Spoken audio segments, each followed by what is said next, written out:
ubaba benesibindi akunoma ngiyambuza lo mfundisi afune mfundisi urayi mfundisi atayikho mfundisi azawubone emsike uthathe uhambe nemali beyilapha umfundisi iBhayibheli lesilifunda basi nolikhona la athi ngisakhumbula ivesi athi ivesi lesilifunda isho make you whatever nabavula imali hlezi nizwela basaka hale imali umfundisi wayifaka nje la ivesi wayishiya lapho after a few days imali beba nesibindi so kodwa basidla nawo lithi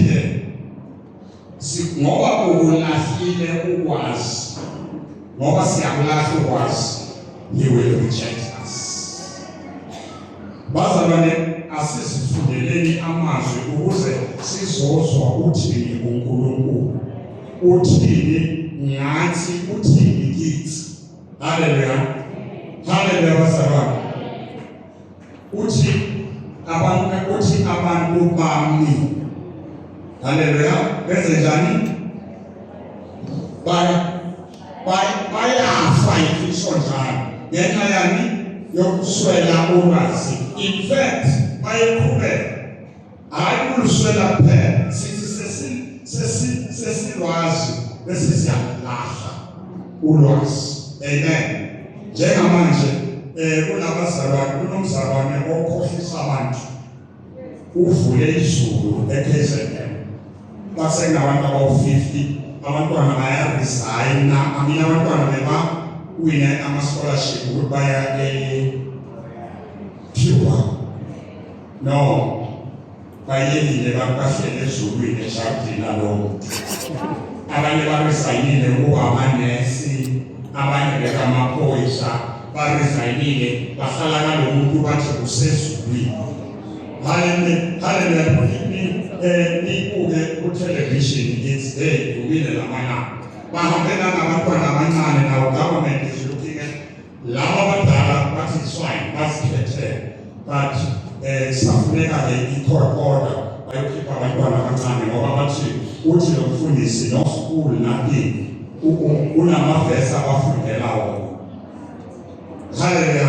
Now we must read bazalwane. We must read iBhayibheli thina ourselves singakhoza abafundisi asifundele laphana. Haleluya bazalwane.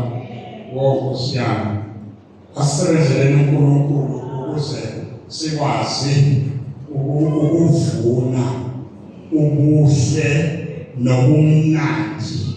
Haleluya asibekele bona.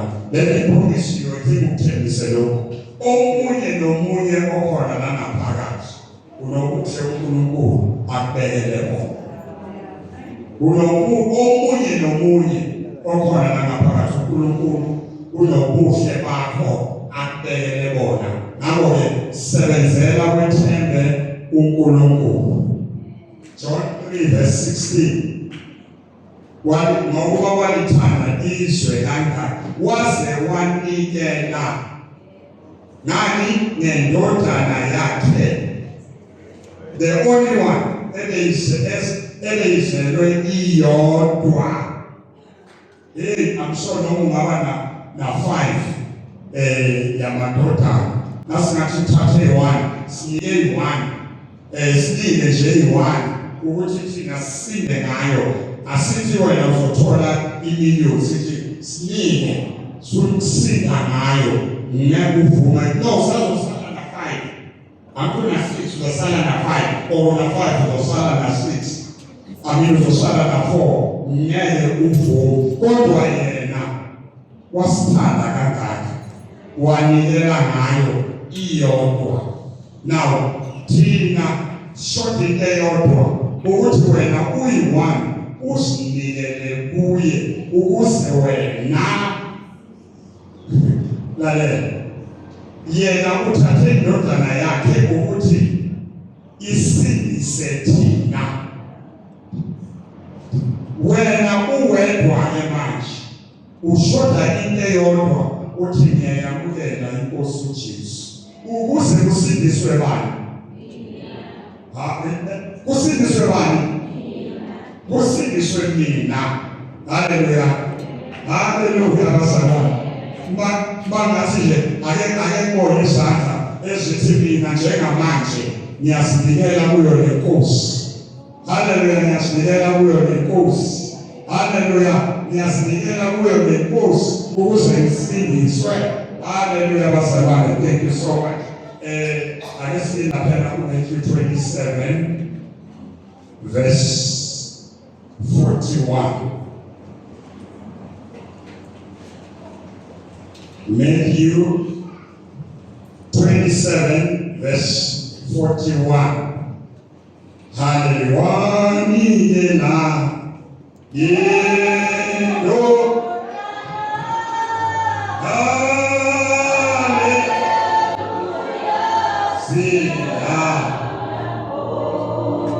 Jesus wanila.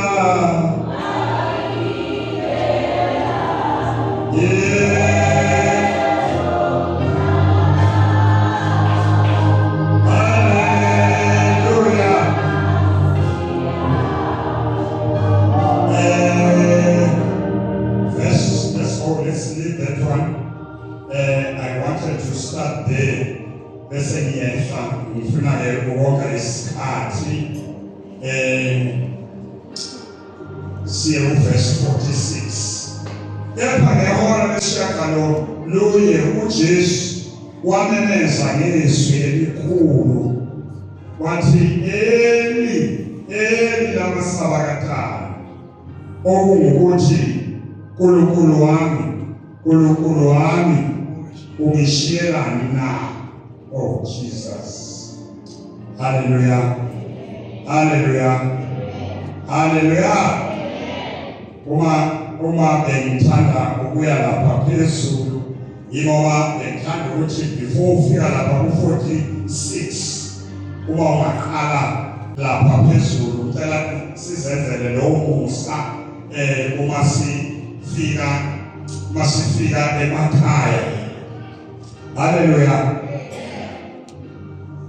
Uma uzozwa abantu abangasilutho bathi besinda bathi umuntu osindisayo kodwa bamhleke, bayazi ukuthi uyasindisa, bebazi ukuthi uJesu uyasindisa.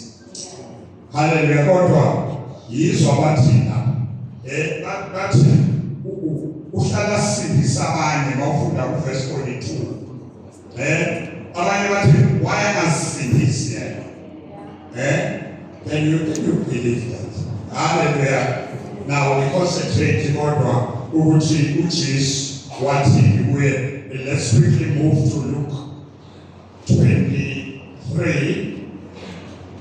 Asivunishe ngokukaNuka we-23. Hallelujah. Si concentrate ku verse 34. Hallelujah.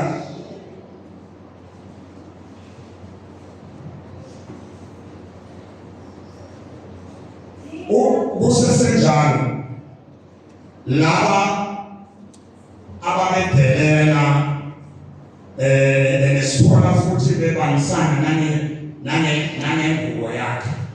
Sithola futhi bebangisana ngengubo yakhe. Laba bebadelela ukuthi usindisa phangela wayangasindisi. Naw lalela uJesu umuntu ozofela labo bantu uthi, kepha uJesu wathi baba bathethelele ngokuba abawazi abakwenzayo. Baba bathethelele ngokuba abakwazi abakwenzayo. You know, I just imagine myself ukuthi abantu bakathi bangihlukumeza. Yethi abayekwe. Yethi ayabayeke ungabenzi lutho. Kusho ukuthi lo uJesu bazi ukuthi uma ngathi Jesu babulale bonke noma basuse bonke uNkulunkulu bekangakwenza lokho, kodwa owakhe umthandazo uthi Baba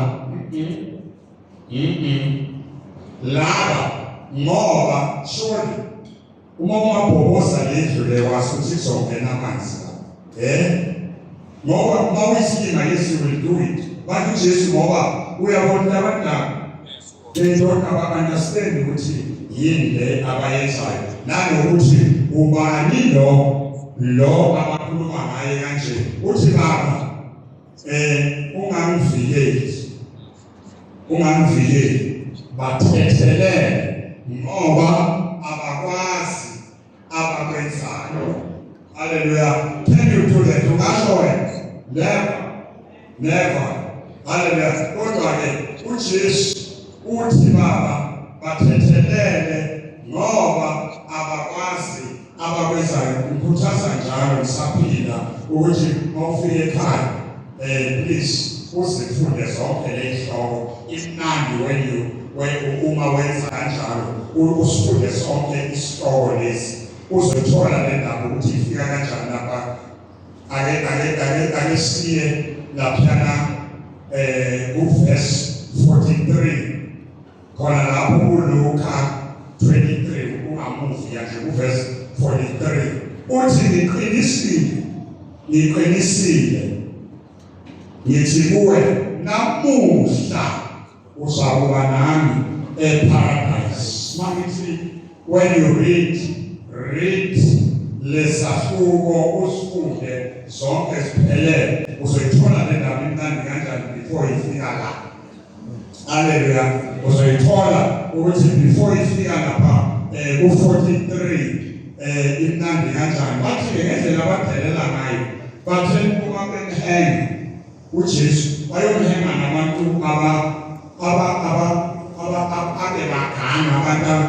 abantu abebenza izinto vele abafanele ukuhengwa bayomhenga phakathi kwabo. Now what happened?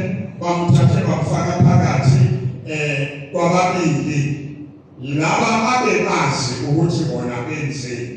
Omunye odelelayo oyise ukuthi laba bantu ababehenga uJesu babengayazi into abayenzayo, yingakho athi Baba bathethelele.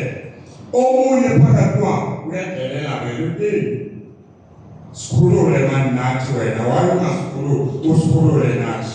Lo ohlakaniphile ohlosile ekhaya uthi ewe lo akenzanga lutho mina nawe siyazi senzeni mayeqeda kagcini lapha ushiyaye mina nawe nequestion uthi ngicela ukuthi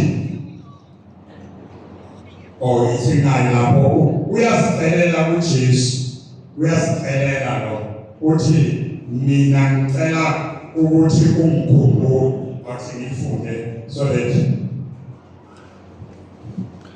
uJesu uthi Jesu ngikhumbule nxa usufike embusweni wakho. Amen.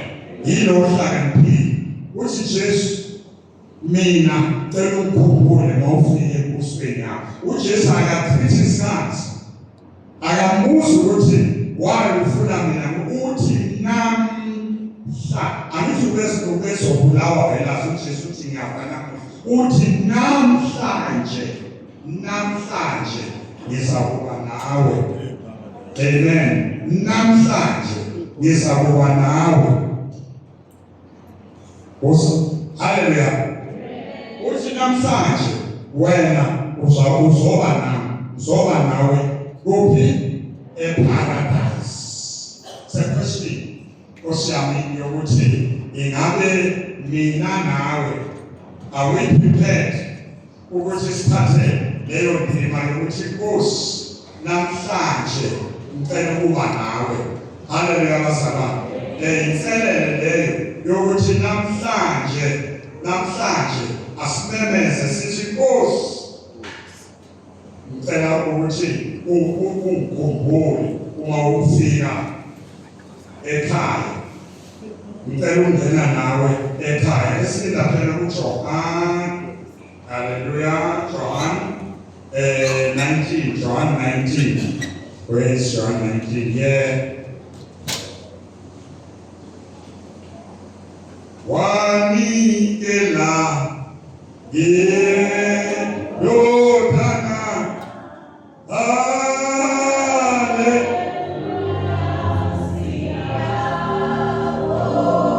uJesu wanikela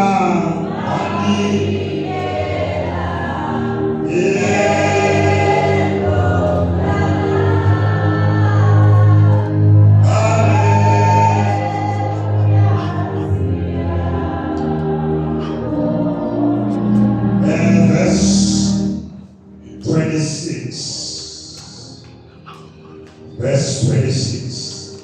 Amen. Verse 26. Sibonile lapha